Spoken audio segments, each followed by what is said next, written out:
Thank you for listening to Depictions Media Radio.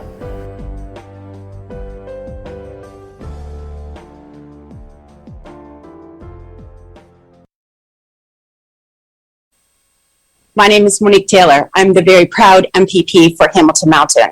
Today, I'm joined in Hamilton with Jagmeet Singh, the leader of Canada's NDP, Scott Duvall, MP for Hamilton Mountain, Malcolm Allen, NDP candidate for Hamilton Mountain, Nick Milenovich, NDP candidate for Hamilton East, Stony Creek, Marty Warren, director of USW District 6, USW Local 1005 President Ron Wells, and today we are here to talk about jobs.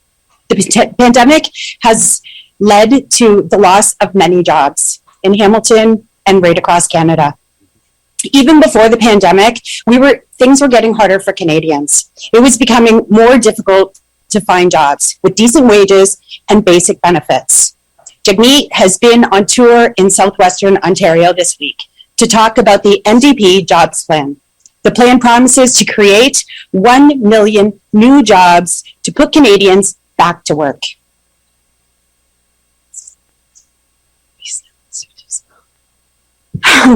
Going back to normal after the pandemic is not an option. Those at the top have enjoyed record profits, while workers have struggled through the pandemic. This is not the way that things need to be.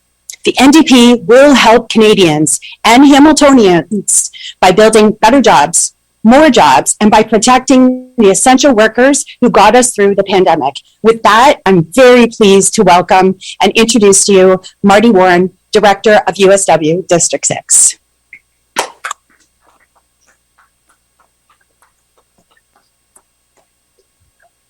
Thank you, Monique, and thank you, Ron and Jim, for welcoming us into 1005's home. It's always good to be in Hamilton. Yeah, it's a workers' town through and through. And you can see that in the New Democrats they elect to represent them, from Monique to Andrea Horvath, to Paul Miller, Sandy Shaw, and of course Scott Duvall, Matthew Green. And in the next election, it'll be Malcolm Allen, Nick Milenovich, and Roberto Iglesias. And this city is supported by workers. But those working people have been let down over years of governments that haven't put them first. Liberals and conservative governments have attacked collective bargaining. They've made it harder for workers to organize. They've refused to protect workers' pensions when employers go into bankruptcy. And the liberals even let CEOs collect wage subsidies to pay scabs while they lock out workers. Workers know this plan isn't like any other party's plan. The NDP has our backs. And Jagmeet's Better Jobs plan is just the latest example. It shows Jagmeet understands that everyone deserves a shot at a better job. From trade deals to manufacturing to infrastructure projects, the Liberals and Conservatives have put helping their corporate friends over helping working people. But Jagmeet understands that good jobs not only support families, they help build strong communities. He puts taking care of each other first, and that, in fact, we are stronger together. That is at the heart of his plan. And it is especially important in a place like Hamilton. Jagmeet understands that we have to make sure that what we need in Canada is built in Canada by Canadian materials. From steel to cement to aluminum to wood products, Canadians produce materials we need today, tomorrow, and we can do it with the lowest carbon emissions in the world. Jagmeet understands that supporting the environment and protecting jobs is not an either-or game. We can do both. And we've got to say, when I read the plan, my first reaction was a political leader that says and puts in writing the word union, and I make it part of the plan. Very refreshing and positive, because we know better jobs are union jobs. With that, I want to introduce our leader, a friend of mine, Jagmeet Singh.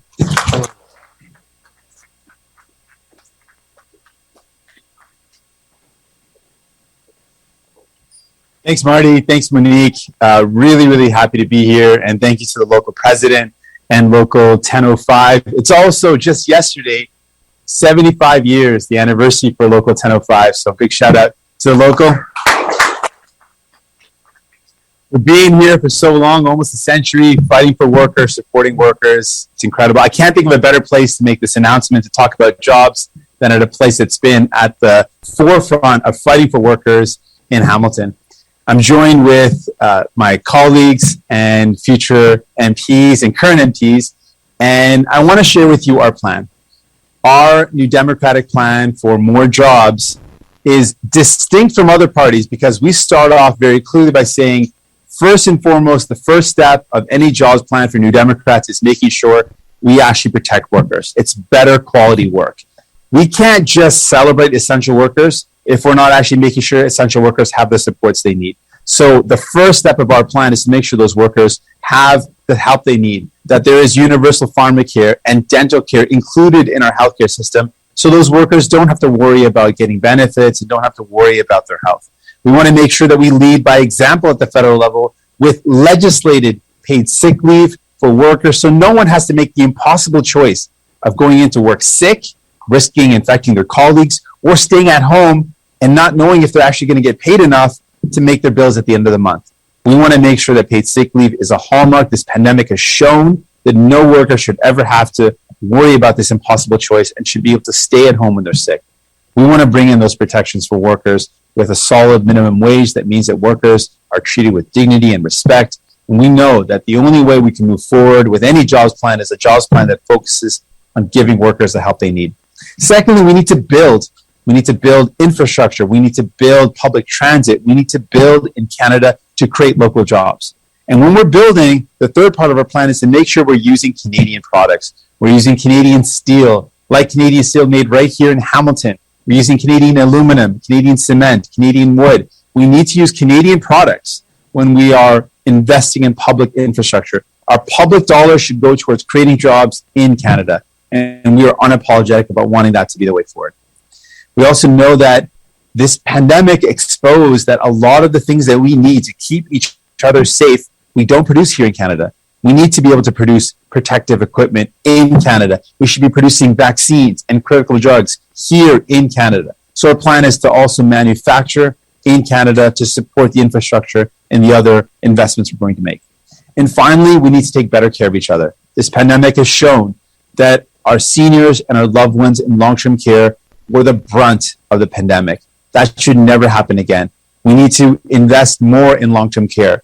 And when we're investing in long-term care, no one wants to see the money that we invest in long-term care end up in the pockets of CEOs or in dividends paid out to shareholders. So we want to get rid of profit out of long-term care, invest in not-for-profit and public long-term care, invest in creating good jobs. And we know that personal support workers and long-term care workers, when they have good quality work, when they have good conditions of work, it directly means better care for our loved ones.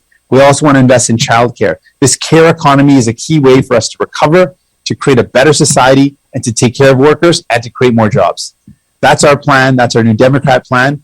I'm proud to announce it here at Local 1005. I think it's an incredible synergy to be able to announce that here today. Donc aujourd'hui, je veux annoncer notre plan pour créer 1 million plus d'emplois. On a 4 éléments dans notre plan. Premièrement, on exige dans notre plan l'importance d'avoir meilleures conditions de travail pour les travailleurs et travailleuses. On ne peut pas avoir un plan néo-démocrate sans commençant avec l'importance d'une bonne qualité de travail pour les travailleurs. Donc, on doit s'assurer que tout le monde, tous les travailleurs ont accès à une assurance médicaments universelle et des soins dentaires. Deuxièmement, on doit investir dans le transport en commun, dans l'infrastructure, et on doit les bâtir ici. Ça va créer des emplois. Troisièmement, c'est essentiel que quand on investit dans le transport en commun, quand on investit dans l'infrastructure, on utilise les produits canadiens. Ça veut dire l'acier canadien, l'aluminium canadien, l'acier comme l'acier ici, fabriqué ici à Hamilton. Et finalement, ce qu'on veut faire, c'est aussi prendre soin les uns des autres. Ça veut dire investir dans les soins de longue durée et aussi améliorer les accès aux services de garde et investir dans les services de garde. Ça, c'est notre plan pour créer des emplois, pour protéger nos travailleurs et travailleuses. Merci. Thank you so much. And with that, a big thank you once again to Monique, to Marty for the introduction, to the incredible people behind me who are our team. And I'm looking forward to any questions that you might have. Merci infiniment. Je suis prêt pour vos questions. Okay, we'll start with questions from the room.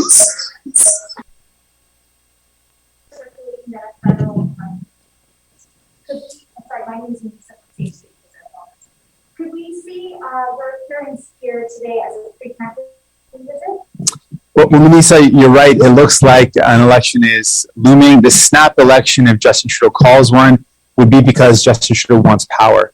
We're still saying, listen, there's a lot of work that needs to be done. We've got 2 years left on our mandate. Let's get back to work. Let's go back to Ottawa in September and pass legislation to get people the help they need, to help a recovery that's focused on people. But it looks like Justin Trudeau wants a snap election, and if that's the case, we're ready for it. We would always tour in the summer to make sure we connect with people, and we're ready for an election if that's what Justin Trudeau decides to do. And what do you like about Hamilton? Oh, Hamilton's an incredible city. I got a lot of deep connections to Hamilton. My brother went to McMaster, so while I was in law school, I would often visit up on my younger brother to make sure he's okay, and we'd hang out in Hess Village, we'd hang out at the university, spend lots of time, and I just cruising around a really cool community, and I got to really enjoy and appreciate how amazing Hamilton was. Just recently, I was just telling some folks, we did a little bike ride from Hamilton to Dundas, or from Brampton to Dundas, and so made it into the Hamilton region, which was pretty incredible. Thank you.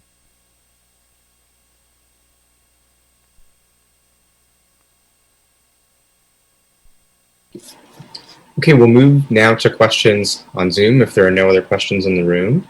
And so the first question through our Zoom is David Thurton. We're just going to ask journalists to please identify the outlet that you're with when you speak. So please go ahead. Good morning, Mr. Singh. The border was a topic of discussion between the premiers and the prime minister. Are you ready to see the border open? Thanks, David. I appreciate the question. I grew up in a border town. I grew up in Windsor, and I was just there a couple of days ago. And just for folks that don't know, for a lot of communities in Canada, there is not just it's not just about tourism and people coming across the border, which is important. We need that. Our tourist sector has been hard hit, but it's also about people's families, their connection, their work, their employment. There are a lot of deep connections that people share over the border. And for almost 18 months, people have been denied the ability to see their family. We had a really heartbreaking story in Windsor where a local worker's son was sick in Detroit and he couldn't see him. And he had to take a flight to be able to get over to see his son, which is just a 15-minute drive over the border. So there's a lot of pain felt by people who are being displaced and not able to connect with one another and folks feeling isolated. So we need to see a clear plan. What I want to see is that transparency. We're hearing again kind of a big notion of sometime in April or sometime in August. We need a clear plan. We need to know what the path is. What are the steps required to get there? People need transparency, and so they can kind of plan their lives. Right now, there's a lot of uncertainty, and that makes it even worse. When people know once we get to this level of vaccination or once we get to this level of safety, we can then see the borders open up and we've got a firm date. That gives people a bit of something to look forward to. So that's what we want to see. We also want to make sure that when we do that, we do it in a safe way that doesn't put at risk Canadians. I'll just follow up here. In terms of, what happens if cases start rising? What criteria do you need to see, or what criteria would you like to see if cases start rising, and we might need to consider closing the border? Are you concerned about that? Would you like to see certain criteria that if, cases start rising on either side, here or there, in the US or in Canada, that we might have to reclose the border?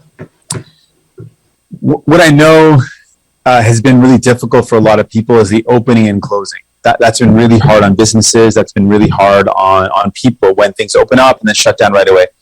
We need to see a plan that allows us to stay open, and we want a plan that keeps people safe.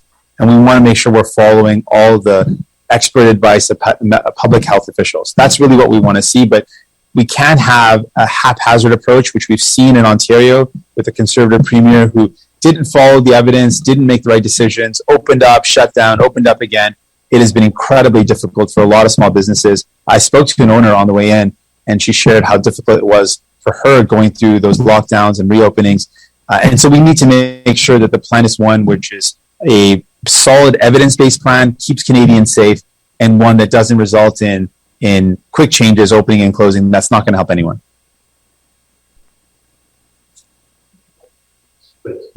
So, first of all, the Liberals, they are investing billions of dollars in this pandemic. What's the NPD plan for public jobs?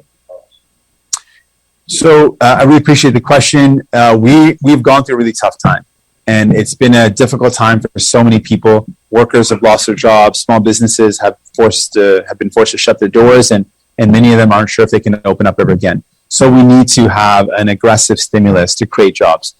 That stimulus, though, has to be really focused on creating jobs. And what I'm concerned about is when we push for example, the wage subsidy to be increased. We are proud that we forced the Liberals to increase it to 75%.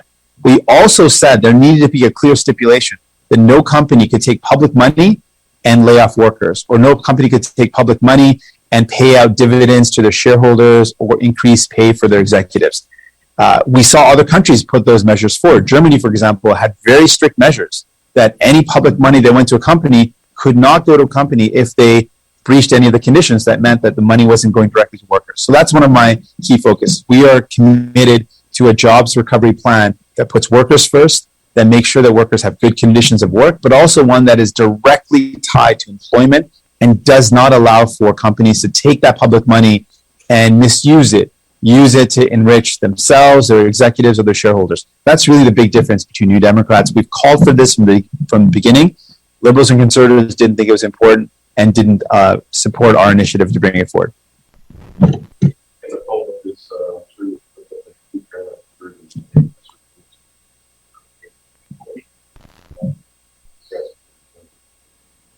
I really appreciate the question, and the direct answer is no.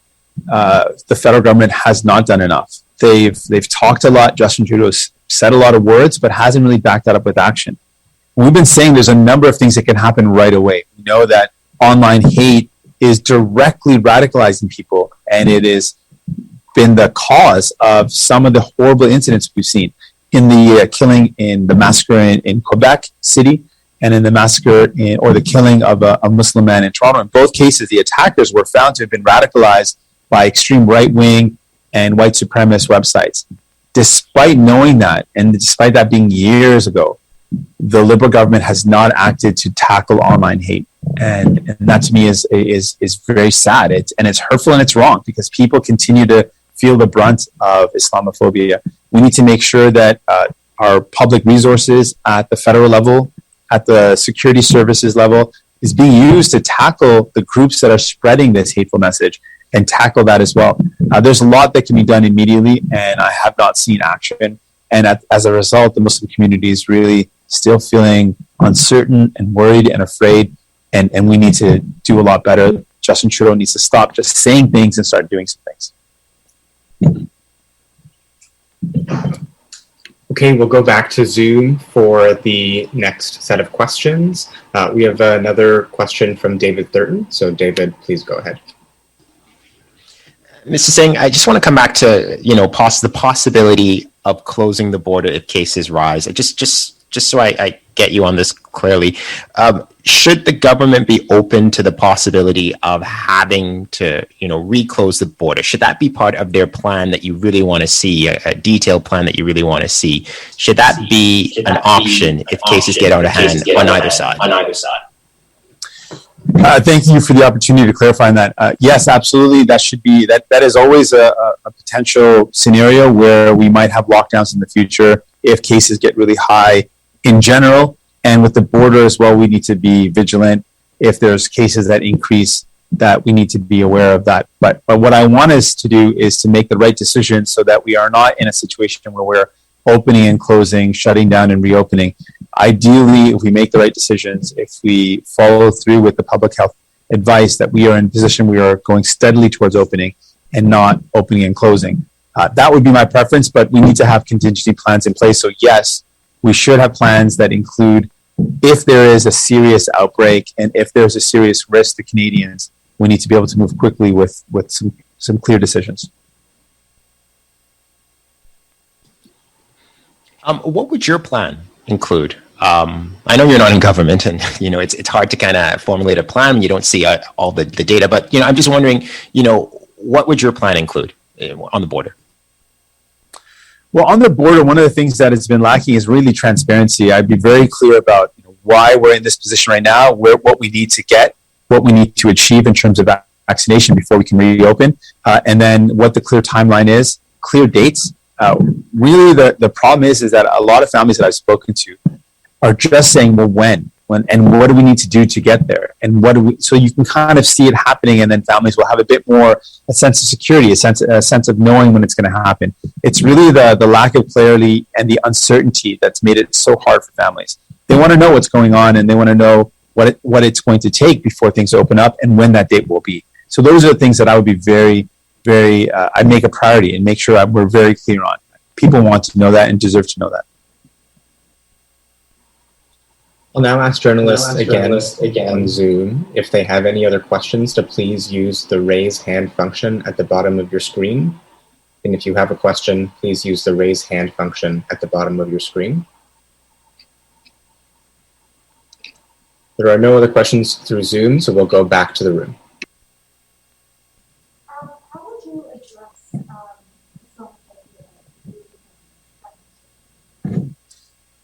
Really appreciate the question. To address Islamophobia, it's going to take a lot of work. But some of the things that we can do immediately, some of the things that the Muslim community is raising, there is some systemic Islamophobia going on.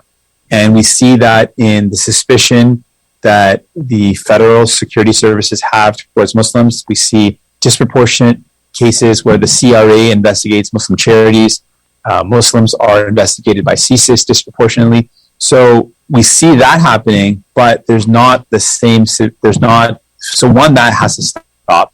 There shouldn't be a disproportionate scrutiny on a community just because of their religion or just because of who they are. That should never happen. That's bad investigation. It should be based on evidence, based on objective criteria, not based on a suspicion that is founded in someone's religion. That's just not good police work. That's not good investigative work.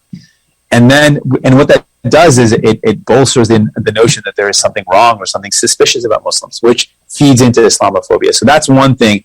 That's a systemic approach that can be taken right away. Online hate is something we know is a serious problem, and we need to tackle online hate. We know that there are hateful messages, misinformation on social media that is spread and that radicalizes and incites violence against communities. That has to stop. We've called for more resources to go towards tackling and dismantling white supremacist groups and extreme right-wing groups, which promote hate and promote division and promote that type of violence. Those are some of the clear steps that I would take right away, and then continue to work with the community and really all communities. We know that hate is like a fire. Once it takes hold, it will spread, consuming everyone. So we've got a collective interest in tackling not just Islamophobia, which is vitally important that we tackle it, but also anti-Semitism, also anti-Asian hate. Hate in general has been a serious problem in this pandemic, and we need to get serious about tackling it.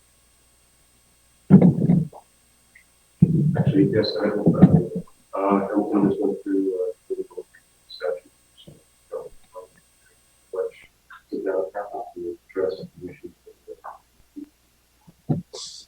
I appreciate the question. And I think this is an ongoing discussion across Canada about what are the place, or what is the role of historical names on public buildings or statues. And what I've said is, when it comes to public places, public squares or community places where we want to invite people and that we want to invite the public in, we have to be aware of the message a name sends. And it's clear, given the horrific impact of residential institutions on Indigenous people, the genocide that is perpetrated. Anyone affiliated with it, anyone affiliated with being the architect of these institutions, having their name on a public space will not be welcoming, will not send a message of inclusivity. It's just clearly won't do that. But there's a place for our history. Of course, our history can be maintained in museums. we can keep statues and memorials in museums to know our history. And we need to know the great things that have happened and the horrible things that have happened. That's a part of the history of any nation. And it's important for us to know those so that we can move forward, we can build, we can improve, and we can move in a direction of justice in acknowledging the injustice of the past. So I believe really strongly that public spaces should be inclusive. And when they're not, we should be open and willing to change those names and remove those statues and keep those memories in museums and other places. And maybe they're not appropriate for a public institution or a public space because of the message they send. Thank you so much. That concludes the press conference. Merci beaucoup. Thank you.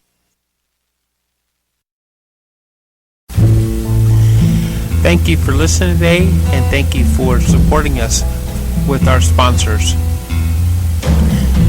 Please go to depictions.media for more information and click on our contact link and let us know how we can help bring your story and help bring us to a better world.